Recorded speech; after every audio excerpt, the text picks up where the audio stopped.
So 'n paar maande gelede, toe ek teruggevlieg het van die Kaap af Johannesburg toe, het ek soos ouer gewoonte eers by Exclusive Books 'n draai gemaak om 'n boek te gaan koop. Ek geniet dit om in my vliegtyd belangrike leesstof in te neem. Dis tyd wat ek nie wil mors nie. Terwyl ek in die paadjie afgestap het, het 'n hoflike man, nadat ek vir hom gesignal het dat ek daar moet inskuif, uitgespring uit sy stoel uit, my groot aktetas uit my hand uitgegryp met my boek in wat ek wil lees, en hy het dit sommer dadelik daarbo ingedruk. Dit is baie gaaf van hom gewees, maar ek het toe nou ingeskuif in my sitplek in, so bietjie met 'n dik mond, want hy het nie eens gevra wil ek iets kry uit my tas uit nie, en nou is hierdie boek daarbo in wat ek graag wou lees. Wat gaan ek nou doen met hierdie tyd? Terwyl ek daar sit, sê ek vir die Here, hy wil seker maar sekere belangrike boodskappe met my deel. Die vliegtuig het opgestyg en terwyl ons gevlieg het, het ek heeltyd so by die venster uitgekyk en verwag, daar gaan so 'n mooi boodskap verskyn tussen die wolke wat sê, I love you Catherine, of it's amazing, wat die Here vir my gaan sê op 'n bo-natuurlike manier. Dit het nie gebeur nie. So die hele vlug deur het ek gewag om iets absoluut amazing te hoor, en dit het nie gebeur nie. Toe die kaptein egter 'n belangrike aankondiging gemaak het rondom die weer en hoe laat ons gaan land en al daardie logistieke, vra die Here my hierdie belangrike vraag.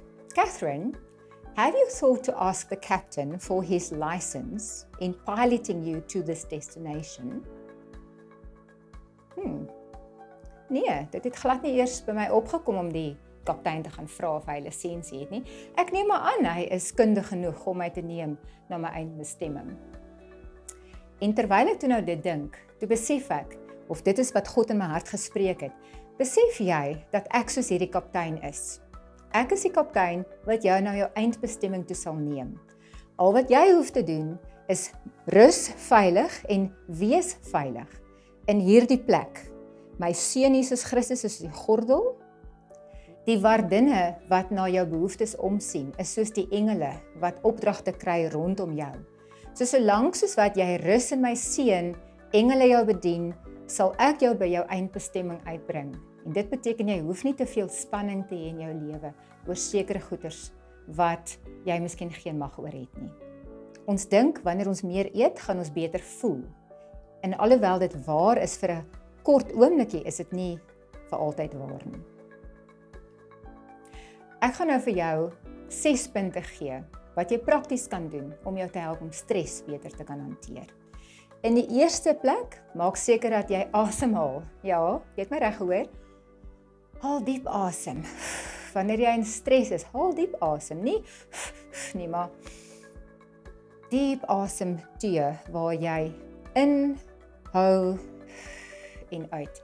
Daarin manier stuur jy meer suurstof na jou brein toe en jy kan helderder dink oor jou situasie.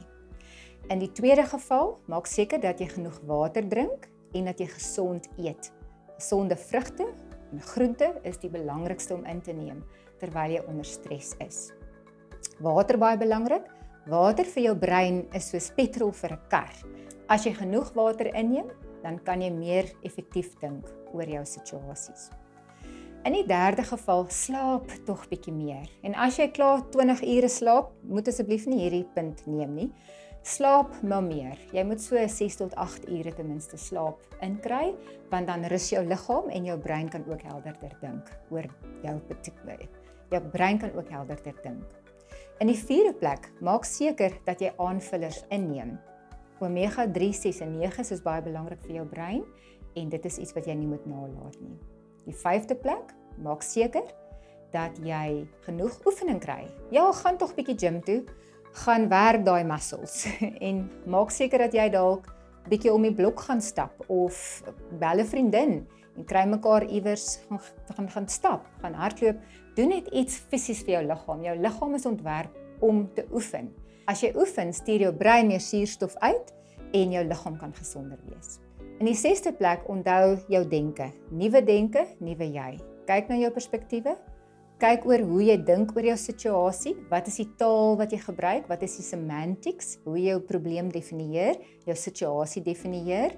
Sê jy vir jouself byvoorbeeld, hierdie is erg, ek sal dit nooit kan doen nie, want dan is jy besig om jou eie stres te voed. Jy moet vir jouself sê, ja, dit is 'n groot probleem, maar ek is in staat tot alles deur Christus wat my die krag gee.